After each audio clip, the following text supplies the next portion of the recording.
राका नाम के दो चोर रहते थे। एक दिन वो शामू के घर चोरी कर रहे होते हैं। रामू राका से बोलता है, राका, अरे थोड़ा धीरे धीरे चोरी कर, नहीं तो ये शामू उठ जाएगा और हम पकड़े जाएंगे। अबे भाई, मुझसे ज्यादा तू शोर कर रहा है। ऐसा लग रहा है तूने पूरे गांव को बुलाने की ठान रखी है। थोड़ा आराम से कर ले चोरी। रामू और राका की बकबक सुनकर शामू उठ जाता है और चिल्लाते हुए बोलता है, चोर चोर चोर, पकड़ो, मेरे घर में चोर घुस आए हैं, दो मनहूस मारे हैं, अरे पकड़ो इनको। इससे पहले रामू और राका कुछ करते, गांव वाले उन दोनों को घेर लेते हैं और पकड़कर सरपंच के सामने ले जाते हैं। वहां पर नटवर नाम का गांव वाला बोलता है, अरे सरपंच जी, ये रामू और राका दोनों शामू के घर से चोरी करते पकड़े गए हैं। इन दोनों ने मेरे घर से भी पैसे चुराए थे। हाँ, इन्हें सख्त से सख्त सजा दी जाए। हाँ।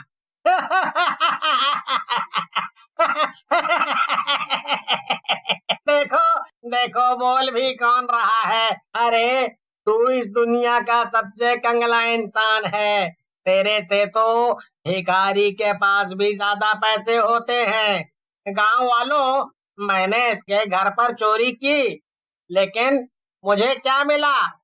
10 रुपए का नोट। तुम दोनों चुप हो जाओ। चोरी करते हो, ऊपर से सीना चोरी भी। तुम दोनों को इसकी सजा जरूर मिलेगी, समझे क्या? सरपंच की बात सुनकर नटवर खुश हो जाता है और मन ही मन मुस्कुराते हुए कहता है, क्या सजा मिलेगी इन दोनों को सरपंच जी? जरा मैं भी तो सुनूं। हैं? आपको देखकर नहीं लगता है कि आप इन दोनों को सजा देने की भी इच्छा रखते हो? चुप रहो नटवर, तुम्हें मेरा गुस्सा पता नहीं है।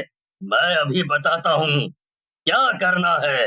फिर सरपंच गांव वालों को रामू और राका को मुंह काला करके पूरे गांव में घूमने की सजा देकर वहां से चले जाते हैं। गांव वाले भी उनका गुस्सा देखकर हैरान रह जाते हैं।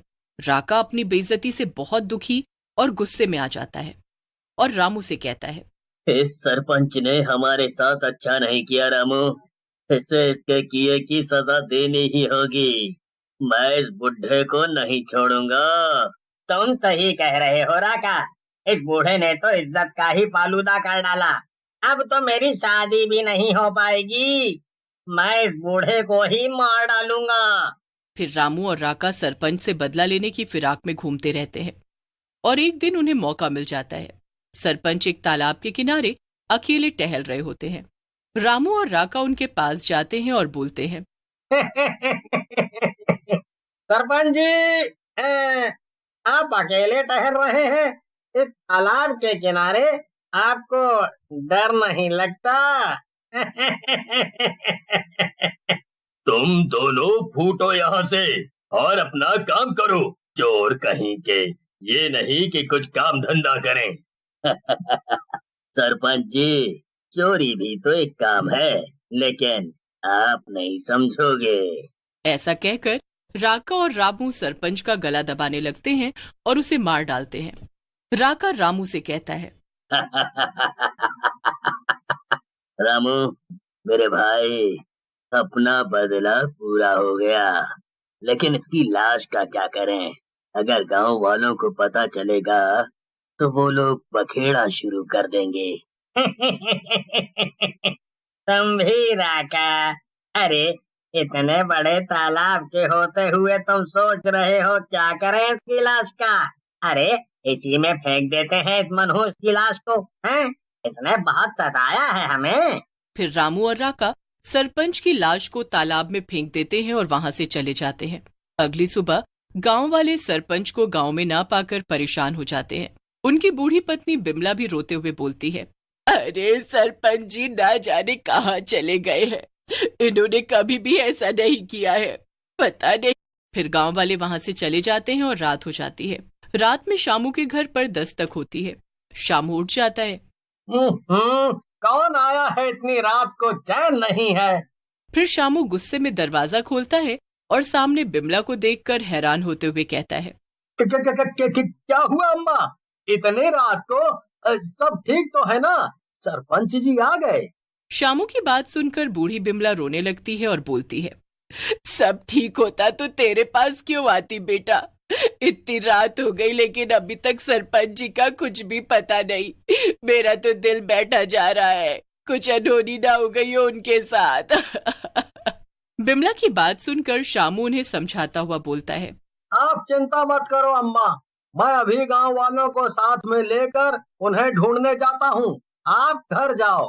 फिर शामू, नटवर और बाकी के गांव वाले रात में ही सरपंच जी को ढूंढने लगते हैं। तभी वहां जोर जोर से हवाएं चलने लगती हैं और जोरों से बिजली कड़कती है। नटवर डरते हुए बोलता है, अरे भैया, हमने भूतिया कार्टून में देखा है, जब कोई भूत या चुड़ैल आती है तब ऐसा कुछ होता है। मुझे लगता है कोई अनहोनी होने वाली है। लेकिन सब गांव वाले नटवर की बात को नजरअंदाज करके आगे बढ़ जाते हैं। उधर तालाब में हलचल होने लगती है और तालाब से सरपंच का भूत बाहर आता है। इन दोनों ने मुझे मार डाला, मैं इन दोनों को मार कर इस दुनिया से मुक्त होऊंगा, लेकिन उससे पहले मुझे बिमला को देखना होगा, वो तो अकेली हो गई इस उम्र में। ऐसा कहकर सरपंच का भूत अपने घर की ओर जाता है और घर के दरवाजे से देखता है। वहां बिमला उसकी फोटो के आगे रो रो कर बातें कर रही होती है। आप कहाँ चले गए स्वामी? मैं आपके बिना बिल्कुल अकेली हो गई। हमारा बेटा तो पहले ही हमें छोड़कर जा चुका था, अब आप भी चले गए। मैं इस उम्र में कहाँ जाऊंगी? सरपंच का भूत बिमला के पास जाता है। बिमला भूत को देखकर बोलती है, ये आपके साथ क्या हो गया स्वामी? आपका ये हाल किसने किया? बिमला को देखकर सरपंच बोलता है, बिमला, मैं अब तेरे हाथों से बनी रोटी कभी नहीं खा पाऊंगा।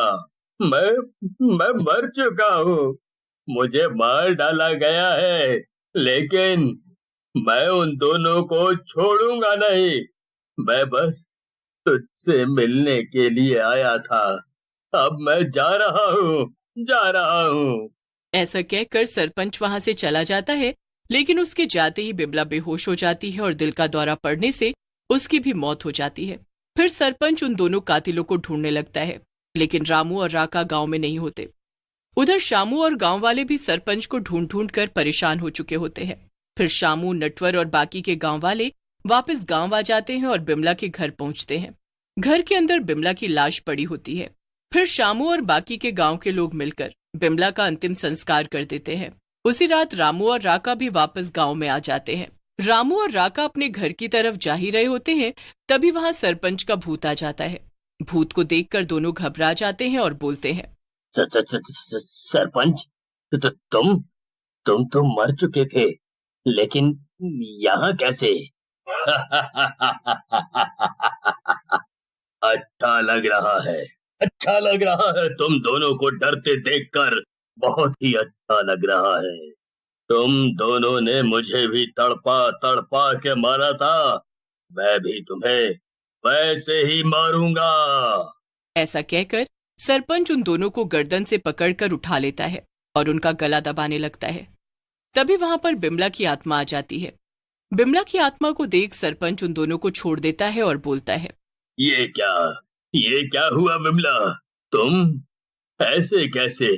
तुम मर कैसे गई? आप भी ना स्वामी, अरे मैं आपके बिना रह सकती हूँ कभी?